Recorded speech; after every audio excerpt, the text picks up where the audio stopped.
Do you want me to discuss that experience with the flying saucer? What were we talking about last night, you mean? Yeah, a little bit. What happened exactly? If you want to know what happened, so I ran into a little bit of a problem. Bob was here yesterday. Oh, you want to hold it, Jay?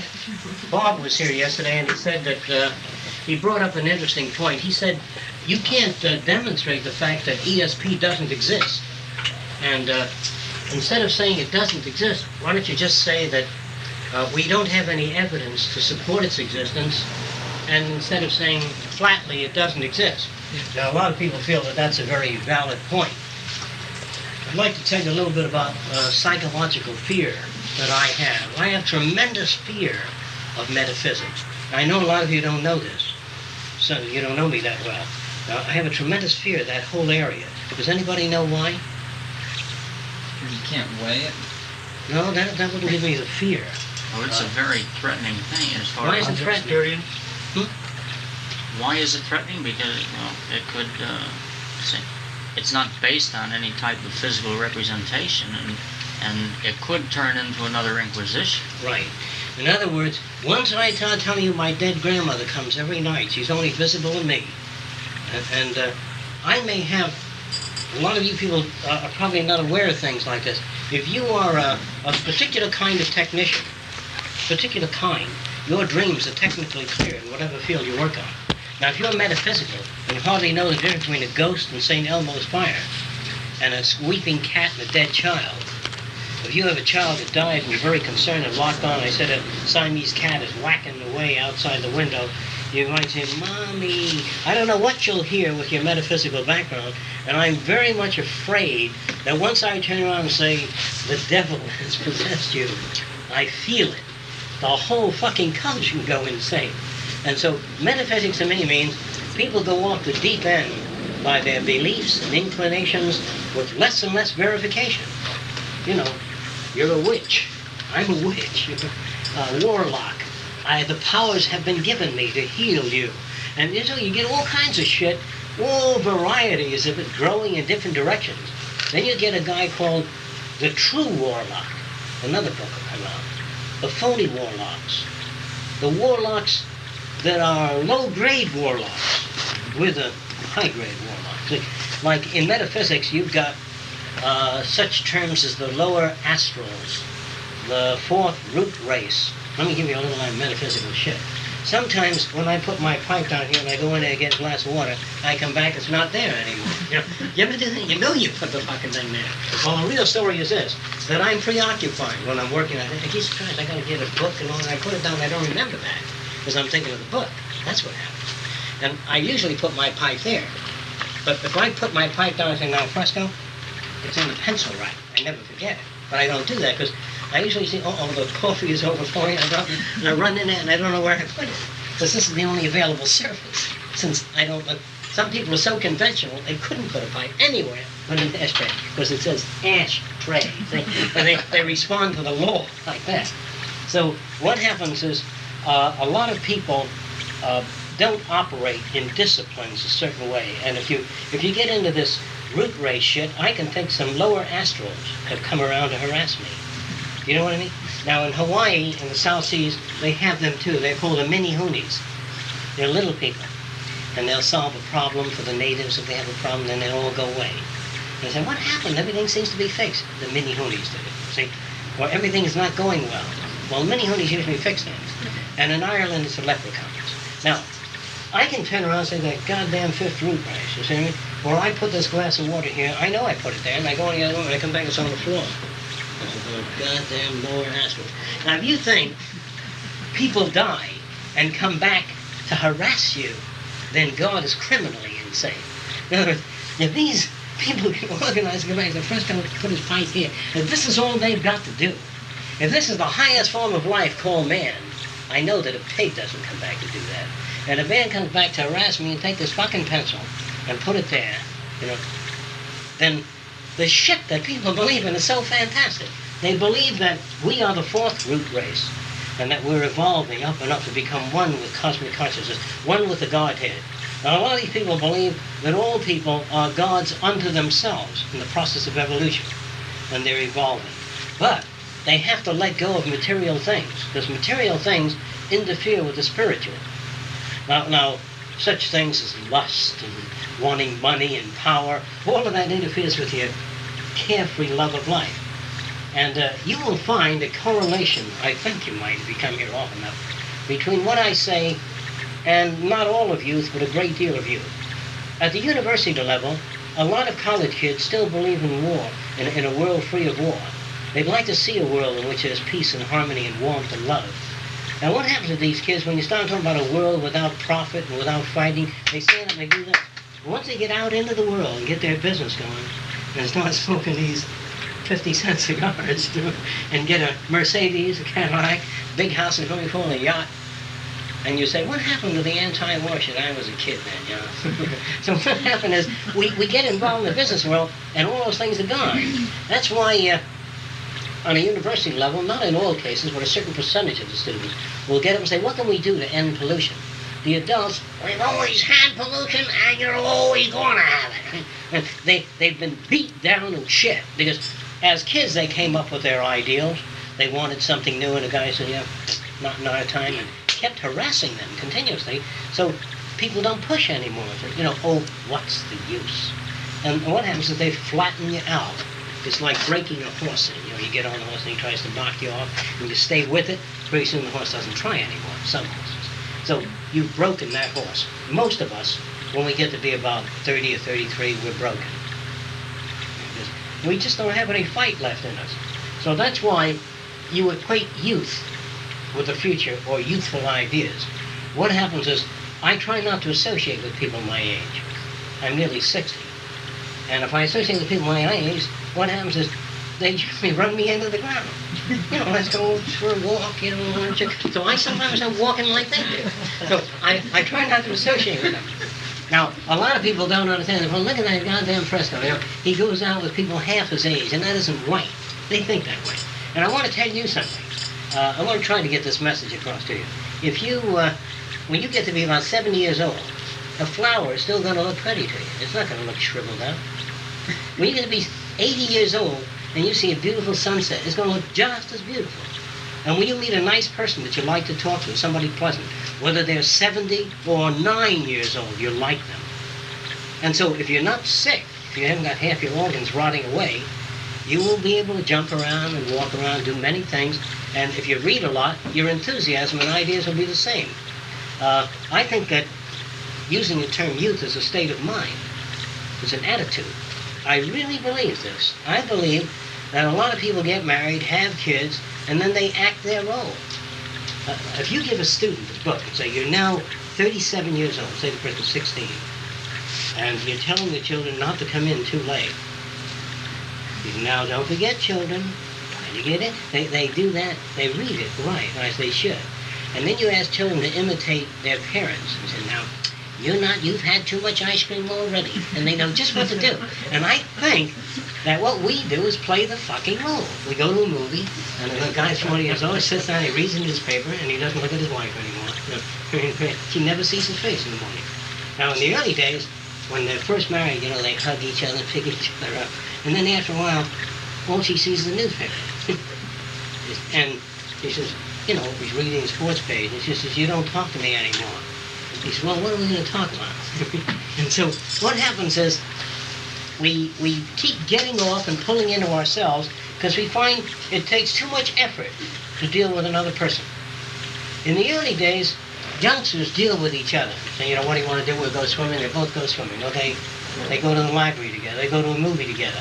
But as they get older, they tend not to do too many things together. They tend not to because they're really not that interested. I'll go shopping with my girlfriend, you know, but it's a pain in the ass to me, though. I don't like it. But after we've known each other for 7 or 8 years, I said, you going shopping? Have a nice day. Yeah. I don't want to go out there and smell your rippity sneed number 5. I'm not interested in that shit. He says, do you think this blouse looks better than the other one? I says, yeah. He says, but you don't like the other one? I said, no, I like this one. He said, well, I think the other one's...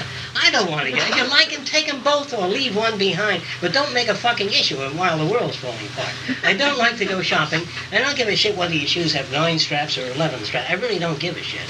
Try not to put me in that situation. There's certain things I'm interested in, but don't ask me about those things. They really bother my ass. So a lot of you people here still don't understand that. And it would bother your ass if I kept bringing out unusual rocks from caverns of the world, spread them out on the floor. This comes from Slobovia. And I told you the mining process, and you said, yeah. And after 9 rocks, I brought a barrel of them. And that's what you're doing to me when you say, don't you like those shoes with the low heels or high? I don't give a shit. And so next time I come out with a barrel of rocks, say, put them back, will you? Okay? Do that. Because we all have rocks that we carry around, and we all love our rock collection. But other people are not that interested in your fucking rock collection. So the next time you come out with a barrel of rocks, say, is anybody interested in rocks? Show of hands, please. And then carry it right back. And I would say that's maximum courtesy. Maximum courtesy, instead of pulling out your astrology sheet, say, are you interested in astrology? Hold it up. Take it away. Now, I assume that you're here tonight because you're interested in these general ideas. If you're not, I imagine you'd walk out. Another condition I allow for, if you have to take a shit, you'd walk out or leave. So there are other conditions if you don't feel good. So let me see if I can get this information across on at least on what happened to me in terms of the flying saucers. Because I don't think I've told this story for many, many years. I don't think, how many of you have heard it? About 3? Okay. Well, briefly, there was a guy named Frank Scully. All I can tell you about him, he was a very pleasant guy, as pleasant as a truly religious, simple Catholic can be. And he was a Catholic, religious, and very simple guy. Simple meaning sweet, nice, but no in-depth knowledge about anything. And he used to come to my lab occasionally and always marvel at what he saw, all the strange things. And he always wanted to try to introduce me to people that might be able to do things. And he died after the flying saucer shoot, so that whole thing stopped. Another interesting thing happened, you'd be interested in this, Callie. A guy that worked for the New York Times in public relations brought down to my place, and he looked around, he said, why shit, he says, what the hell are you doing here? You ought to be in Washington. He says, I'll have you doing top planning in this country in 1 year, or I'll cease to exist. That's what he said. And he worked his ass off for 3 months and got letters very interested, and we're thinking about it and all that shit, you know. And he killed himself in a year.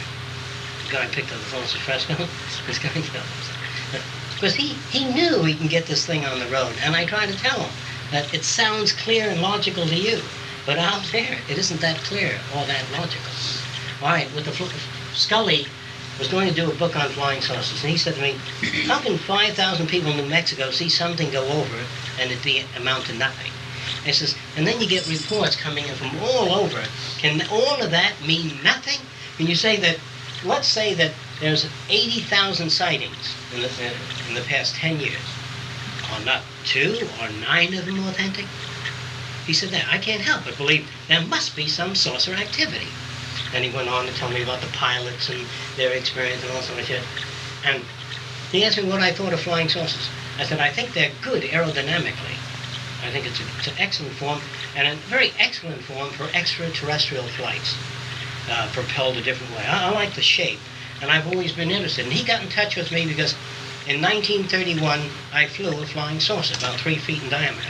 I've always been interested in flying saucers, and I've made a lot of models of different types of saucer aircraft. Very slick-looking things that look like a knife blade, like this type of saucer.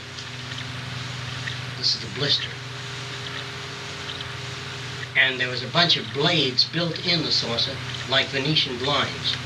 It's mechanical, and they'd open and take air in, and once you went forward, they'd change their pitch, and exhaust gases came out of a special surface, a slot that could remain continuously open on a portion of the rotor system. Okay, it was a very successful kind of flight, very efficient, very lightweight. And he read about that, and he said, hey, you're the guy that actually built a saucer in 1931, before flying saucers were known. When I worked for Douglas Aircraft, I drew flying saucers for them in structure and a new type of aircraft, tried to interest them. This is a very long time ago, before the war, World War II, about 5 years before, 6 years before the war. And they weren't interested in anything that radical. So Scully got in touch with me. He said, well, since you're the only guy I can talk to about it, I would like you to investigate these people that have seen the flying saucers. And he brought them all to his home. and the publishers were there, and he was working on his book. And he had girls there doing shorthand and taking reports of what these people had actually or said they have seen. And a lot of people get up and say, I was going down the street one night and I saw these lights changing color and all that. But there was no description of anything, just a blue light in the sky, pulsing light turning green, or 5 lights moving along, or a cigar-shaped object, vague, sometimes with portholes, and sometimes an elliptical object, but never, rivets or windows, really that kind of description, until he introduced me to a guy called Dr. G. Now, Dr. G is in his book. He talks about Dr. G a lot. He's supposed to be a physicist at one of the universities who works for the federal government. He couldn't give his name because the government wants to keep that secret. So he calls himself Dr. G. And very nice guy. And he told me that he had taken the saucer apart and brought it to Wright Field. Not he was in charge of that project. And he was about, I'd say 60 years old, looked a lot like Norbert Wiener, kind of chubby, a beard, and looked like a college professor. And the language was fairly appropriate. And he told me he took it apart. But first he told me, when it first landed, he and a whole staff of military men roped off the area and they hung up canvas walls and monitored the whole thing so no one would get near it. All of that's all right. Then he said they went over the thing and they couldn't, they tried to drill a hole in the surface and they couldn't. They used diamond drills, welding, torches, everything, and they couldn't do it. And they had no way of getting at it. Then what looked like the glass, they tried to bang and whack and scrape. They used a diamond tool. They couldn't scratch the surface. A lot of descriptions like that. Until he found some key point on it, which he didn't tell me more about it, but he made adjustments with that key point, and the whole thing fit together. He said, like a dovetail jigsaw puzzle. Dovetail is this. You've seen things, wooden forms that fit together. This is one surface and the other surface interlocks. That's called a dovetail fit. You press it. He said it had a kind of a dovetail interlocking system. When you touch the key point, the whole thing came apart neatly. Now, I asked him how the dovetail maintained one plane. That is, it couldn't be pulled apart, but it could move up and down. So what locked the dovetail in position? He said, he says, I'm not permitted to reveal that. But he was revealing enough to whet your appetite. And he wasn't even permitted to reveal that. So if he was doing any revealing, he was acting as an enemy of America, since he was employed by the federal government special investigator for unidentified flying object. He's not even supposed to tell us about anything. Jacques, this Dr. G is telling you this He's story? telling me that. Me and 40 other people. Okay? That he At Frank's investigated? He took it apart and delivered it to Wright Field. A real flying saucer? That's what he said. Okay. Then he said that we're still trying at Wright Field to affect the surface, and we can't. He said, I said, do you have any part of that machine? He says, yes. I says, is it possible to bring it here? Or to my lab, but I prefer you bring it here at the 40 people, because I didn't want to get into a personal thing. That's a question I asked him. He said, why, yes, I have it out in the car. Now, also, you know who was there? Father Dunn and Father Dempsey, the Catholic priests that I told you that I knew at one time, do you remember? They were there, and they loved to see me, because they loved to see me in that kind of situation. So what is he going to do now with this flying saucer shed all around him? So this Dr. G says, yes, I have it in the car. And this Father Dempsey was fat, very comfortable in the car. And he didn't smoke a cigar, but he said, this must be interesting. So he brings in this stuff wrapped up, and I think I told some of you, it looked like lucite, and it felt like lucite. And I said, this is a material that you can't bend, drill, shape, or anything. He says, that's right. And actually, the sheet was about this size. And it was about that thick, like a 1/4 inch thick, and about maybe 11 inches long, and about 3 inches wide. So I asked Mrs. Scully if I can heat up the oven. She said yes, and I tied it in a knot. And I gave it back to Dr. G. And he said, that's funny. I must have given you the wrong material. He may have. That's entirely possible. So I said, okay, but he would really know that it was lucite, because it wouldn't be like the other material. But all he has to do is come in and say he's a professor and this is a strange material, and that's all I'm allowed to tell you, see, and walk out with it. But he did permit me to do that, and I handed it first to the Catholic priest, Father Dempsey, then I handed it to Father Dunn. And they're looking at each other, and he said, he may have given you the wrong piece. That's, yes, he may. He might have done that. Because why should he lie? You know? I said, that's right, why should he? So I gave him the thing, and he said next week he would bring the real material back, and he'd also bring one of the main drive components, a mechanical piece from the ship. Well, he brought a gadget in that looked something like this. It's a very precision machine. It's a 3/4 rear view of a gear unit. He didn't have these gears. He just brought this in. He said, this is one of the mechanical drive units. And I went home. I said, excuse me for about an hour, and I went back to my lab, and I brought back a catalog, Hamilton Standard Propeller Parts. And it even had the Army serial number on here. Okay? And I said, I'm sorry, Dr. G, but this is part of a Hamilton Standard Propeller, and I opened the catalog. So they use our numbers on this? Air numbers? Oh. Out there into space? Could they? Yeah, they could. But the goddamn thing, the thing was the same as the it had nothing to do with the spaceship. Okay. Then there was another, Dr. G put the thing back in his briefcase and looked at everybody and walked out. Okay? That's all I ever saw of Dr. G. Now the next guy was an engineer, aeronautical engineer. He was inside the ship. Landed, he went in, and he looked around, and very good at delivery. And I said to this guy also, what's the flight principle? You know, what were the seats like? And they weren't too far from the aircraft type seats, you know, at that time. A little above that level, with safety belts and all that type of shit. There were instrument panels, which are wrong. Once you travel light years through space, you don't have instrument panels. You know, all that. Like in 2001, you're out journeying into space and you got all these instruments flicking away. You won't see all that. All you see is the conclusions, because all that be automatic fed in. So the future doesn't have 10 million dials moving. I'm talking about the next 75 years. You know, you don't have, like a pilot's cockpit have no dials at all. There's nobody to be flying. So you don't have instruments. You don't have a safety belt, a big fat seat that's soft. You know, you don't have that type. That's now and the next 10 years or 15 years. But not 75 years in the future.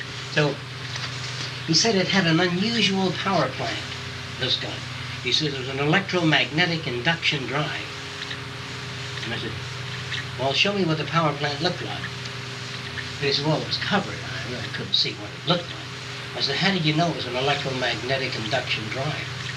He said, what else could it be? Well, that's all right, too. Well, that really is, you infer that, you know what I mean?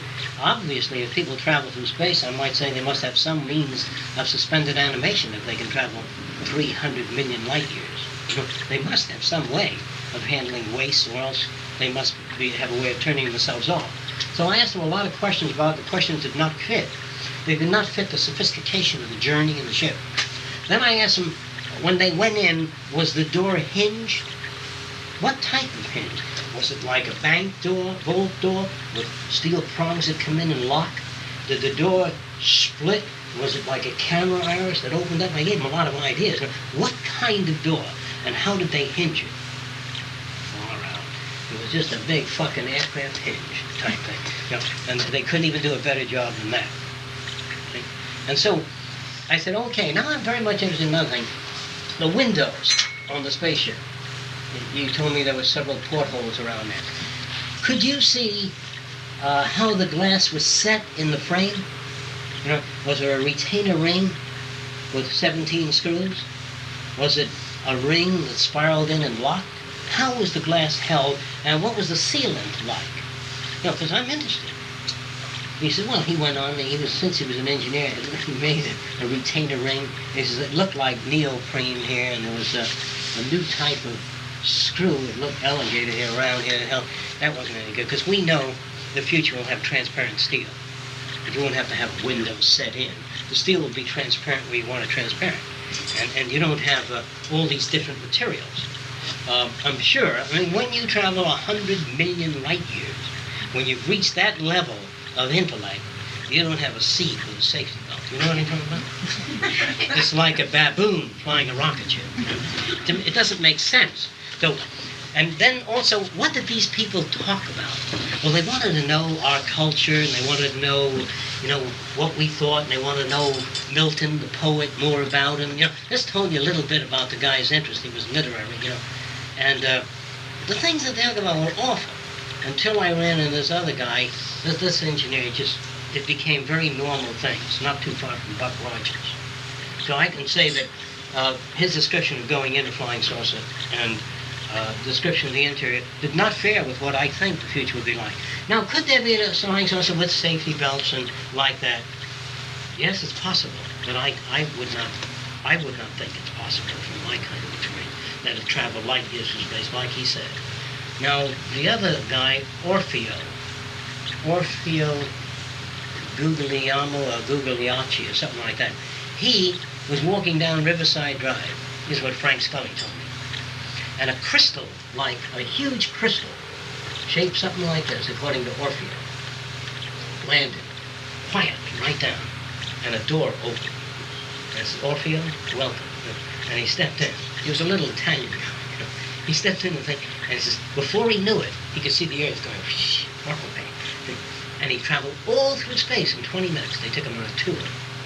And he was on NBC in California, see. So what they decided to do, they called me through the book, The Flying Saucers, to interview Orfeo on TV. And Orfeo was telling us about the space voyage and all that shit. And on the end of his description, he gave no interior description of the crystalline structure. He gave no technical description, because he's not a technician, he was just a guest.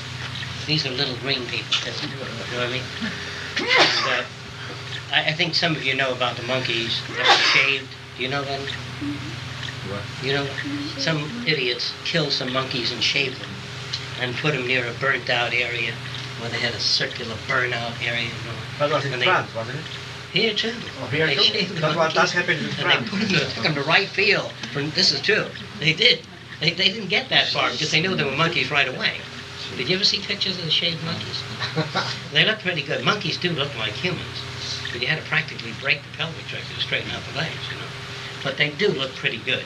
Well, anyway, after Orfeo got through speaking, I said to him, could all of this have been a hallucination? He says, it could have been, but it was sure clear. I said, thank you, that's all. And that was the end of that interview. And the two pilots that were flying a DC-3 over the Himalayas, they said they stopped in midair. I told you about this. The plane stopped in midair and just remained there for a while. And then I told you that in New York City I saw a little plane in one place for 15 minutes. It was a headwind equal to the flight speed of this plane. I think it was about 140 miles an hour. And it was just standing there, and the police and everyone were looking out. Because they think he'd run out of fuel soon. Then it began to go forward slowly. Now, I said, could it have been a head? Oh, he said, first they saw strange lights around the airplane. Strange lights. Was it blue? Was it red? Was it green? Was it violet? Was it pulsing? Was it elongated? Was it round? Was it multiple? Oh, he said, well, it was just a kind of a blue light, like my mother described. And these are two technicians, sort of. And technicians don't talk like that, usually. So anyway, they described that light, and then they says, it looked metallic out there, and I couldn't exactly tell you more about it. Well, what happened is there's a book that deals with unusual phenomena. I mentioned Flammarion yesterday, called The Atmosphere. But there are other books that deal with unusual phenomena in the sky by the Civil Aeronautics Board. You can get some very interesting information, such as airplanes, which I described to some of you yesterday, flying through the air, and there's a mirror image here of a half an airplane. When you look out the window, you can see just a wing alone. Not your own wing, another wing. Just a wing. And sometimes with the right lighting, you get a mirror image of a fuselage. Sometimes you get a mirror image in front of you of your own airplane. That is the nose moving along with you. It's very rare, but it does occur. I'll tell you how it occurs and what it's based on. You get a mirror image of a person. If the person is standing near a puddle of water here, you get a mirror inverted image of that person in the water. Now, if it's kind of foggy here, if the person wearing light clothing and the weather is misty and the sun's out, but the water is dark, due to the fact that there's some black, dark clouds up there, you will see the guy in the water stronger than you will see the guy here if he's wearing a light suit and the horizon is light. But if there's a black building behind him, that's different. All right, so what have you got here? You see a man walking toward you upside down. Is that clear? That happens on the highway a lot, where you get the illusion where you know goddamn well it's water this time. And you drive up and it's just heat, because it looks absolutely wet. But if there's an automobile here coming at you on that highway, and it's desert-type country, and the highway is white and hot, and the evaporation is occurring here, moisture, heat waves rising, and the horizon is light, and the car is light, and it's on asphalt with heat waves on, you'll get a stronger reflection of an inverted car than you will in this image here, than the real image. So you'll see an inverted car, and you can't always tell that it's a reflection, because you can't see the border lines of the highway. You also get an inverted image of a mountain, and I mentioned yesterday, they're called islands in the sky. And if you write to Scientific American or Science Digest, they did an article called Islands in the Sky. And it's about the Florida Keys under certain conditions. This represents a simplified drawing of one of the keys. When the sky is very white and the waters around Key West is light, very light, the horizon line would be here ordinarily. But when the sky and the waters are very light, the horizon line disappears. And you get a slight wave here, and this is inferred as the horizon. The islands look like they're floating in the sky due to the evaporation, which creates an additional haze in front of the island. And there's also books called Ships That Rode the Sky. I'm talking about real ships. And there are many tales in ancient mariner journals about ghost ships that sail the sky. Have you ever read anything like that? You see them up in the sky? And that's the same thing. The ship is out on the horizon disappears due to the milkiness of the water in the sky. And when you go to Key West next time, look off to some of those islands. If you're out there a lot of different kinds of weather, and you'll see them looking like they're floating about 10 feet off the water, way out. Jacques, last fall I read about some steel ball that was found that was just strange. What was that all about? Well, let me get to that. Now, you also pick up an inverted image of the ship. If the waters are slightly turbulent, there's some black clouds. I better explain what black clouds mean. Here's a photograph. Or here's a photograph of a horizon situation. These are waves in the ocean. This is a perspective plane. The waves of the foreground are always larger than the waves of the background as they go back into the picture. So here are some large waves of the foreground. And as we go back into the picture, the wave detail becomes refined, finer. And until we get to the horizon, there's no wave detail. Now, if you got a black cloud over here, or a dark cloud, and then you got some white billowy clouds here and some other darker clouds here, the waves and the general patterns around it are related to what's above them. In other words, if you just show me a picture of the ocean, I can tell you the kind of sky that was out, whether it's billowy clouds or gray, because the waves are just waves without variations in tone across the plane. So the waves themselves, the product called the wave system, has shading in it. It has to do with the kind of clouds that are in the foreground and background. Okay. So if you've got a dark cloud in the foreground and you got the ship in the background, in the white milked out area, and the water is dark here due to the cloud, and the reflection of the ship is intensely white, upside down, this ship fades away, and you see a ghost ship traveling upside down in the water, or a train riding upside down on tracks. All of these things happen. Airplanes fly upside down. There are mirror images above or below.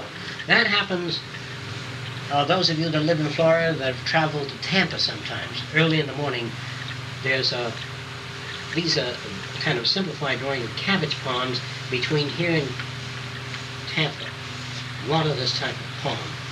And if you get there, say about 6, 7 in the morning in the summer or the winter, preferably in the winter or fall, you'll see strata of moisture vapor cutting through these trees. Do you ever see that sight yet? Morning strata. Now you see it in Frankenstein pictures a lot. The guys always walking through this dew, morning fog. Have you ever seen it? Well, the strata cuts through the plants, and sometimes it's very straight, very long. And if the sun comes up, you can see a reflection in the strata of the trees. Now that's very unusual phenomena. That's where you see half an animal run through the field. if the head is above the strata, it's called the body of the ghost deer. See? And you never see the legs. All you see is a body moving along the form. So there's a lot of strange things that occur, but they're certainly not strange. This kind of phenomenon is described in many books. Now you go back to that strange ball. We don't know what the hell that could be. Now that was sent to a university, and the metallurgist said he's never seen metal like that. Do you remember? Did you read all that? And there's a new issue called UFOs today, and it deals with an article dealing with that ball. The metallurgist? Yeah, and how they found it, and electromagnetic domains on it. It may be a tripolar type magnetic field, so they're saying. Yeah. And this is an unknown phenomenon in the area of physics today. If they found such a ball, I'm just giving you now my opinion, okay? Which I really don't know. If they found such a ball that was of a metal unknown to any metallurgist, and if its magnetic domains were unfamiliar to that of any physicist, every fucking university in the country, every physicist would hop out of bed and say, I must see it. You understand that? Or is that not clear? Every aerodynamicist, every institute of metallurgical science would be pounding at the door. Let me see it. Because they don't say, oh, I found a ball, and it's in a journal called Mail Magazine. It's a strange ball they found in the Weehawken Valley. See? Now, this is shit. Because it's not possible to find something and do that kind of article and have a metallurgist have the slightest idea what it is, and then go to bed that night. You don't do things like that. Because this would cause a lot of telephone calls, the FBI, the CIA, bring people. Immediately the Air Force would send special people out there, and if there were any such metal in existence, the Scientific American would have articles day after day on this strange thing.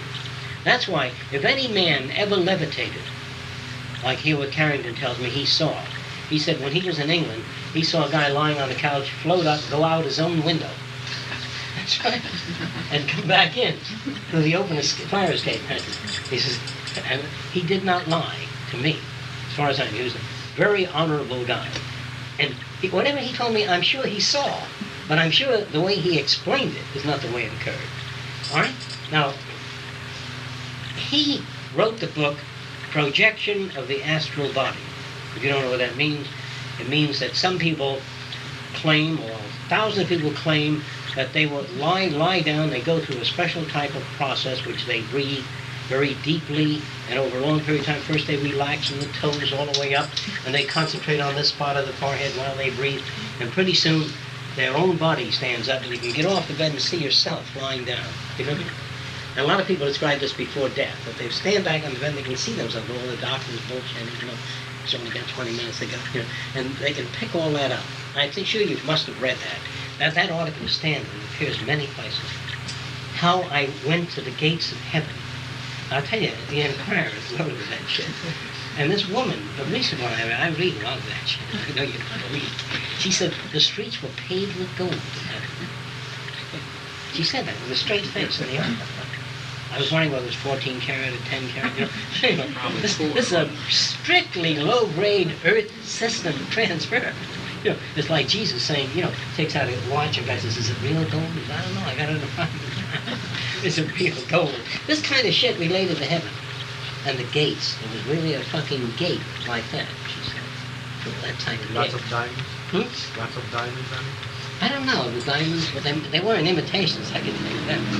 And, you know, they never talk about the continuation of the gate infinite in both directions. The fence will be infinite in both directions. And since it's a cloudy area, can you go under the gate or over it? Is it on terra firma? You know, but they don't describe those things. And, you know, God doesn't need a gate. I think he's evolved a force field about 20 million years ago. God is an easy man to make a force field. You're walking on heaven and clunk! Right then, you put your hands in, bang, bang, bang, bang, nothing happens. He doesn't need a fucking gate with a guy standing there, St. Peter, you know, what are you here for? You know, this kind of shit is so low grade. Whenever I read the Bible, I really have to take a leap before I read it. Otherwise I piss in my pants. It's so nonsensical. It's like going to another planet where there are a zillion years ahead of us, and a guy's going to take you into their secret room, and he takes out a big fucking ring with a lot of old skeleton keys. and he puts it in a lock, rusty lock. And this doesn't make sense. And that's the way, when they wrote about heaven, they had gates and shit like that. And now they don't even talk about elevators in heaven. And they still talk about the angels having wings. You know, they're drawn all over the ceilings, you know. And yet you know that some of these men in our army today, they wear a little sack on their back. They don't need to flap away like man. And the sack, they take off. There are these little platforms people stand on, you know. Have you seen them? And they lean to the right, and it goes to the right or left. Flying platforms, they look like this. Some of you may have seen it. It's got a little fence around, and the guy stands on there, his propeller blade turning in there. It goes about 100 feet. All right. Now, what the hell's the angel of this wings, you know, beating like mad? Do you have air up there in heaven? Do you have feathers on your wings? You know, it's such a terrible story. So whenever people ask me whether I believe in God, they've told me about that God, kind of God, and that kind of God is fake and shit. You know, if you ask if a monkey could speak, he'd draw a picture of the God, and he looked like this, probably. You know? What else kind of God can he have? So the whole idea becomes unacceptable, and metaphysics goes into realms that are not fascinating. They're not even interesting, because the levels of what they go into is not decipherable in some instances. Now, there's a guy called Frank Edwards. Does anybody know him? He's a very dangerous man. He writes sensational books. He takes a little bit of information and elaborates like that. He's such a fucking fraud. And he wrote The Moving Coffins of Barbados. You know about that shit? A lot of that shit he writes about. And in Barbados there's a cave, see? And this happens all over the island. And they got 7 coffins lined up there. And they got a gate here. And you come back in 8 or 9 months or a year, and the coffin that's here is over there, and this coffin is over there. See? And they're all turned around in different positions. And they straighten them all out again. And they lock the gate. And you come back, and they're all over. Frank Edwards. It's called The Mysteries. Do you remember the name? Yeah, he wrote Stranger Than Fact. Right, Stranger Than that type of shit.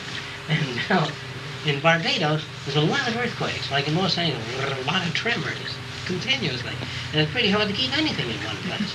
So the coffins go bouncing around. This is not unusual, but so do soup bowls, and so do barrels and stores and furniture move around in Barbados. And a lot of those islands are in the earthquake zone. And you get, in Hawaii, you get a lot of tremors. I remember living continuously. I'd have to straighten my books out in Los Angeles after a tremor. So the moving coffins of Barbados, the way Frank Edwards describes it, is that nobody knows anything about it and all that type of shit.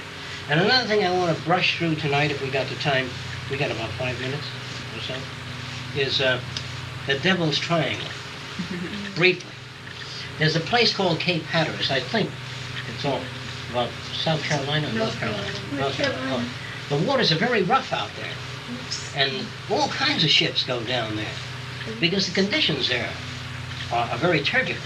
Now, when you go down off the coast of Florida, go way down here toward Puerto Rico, you have the waters of the warm waters, cold air meeting. You've got all kinds of currents. You may not know this. In some of the stratocumulus clouds, there are air currents that move at 300 miles an hour down. Did you know that?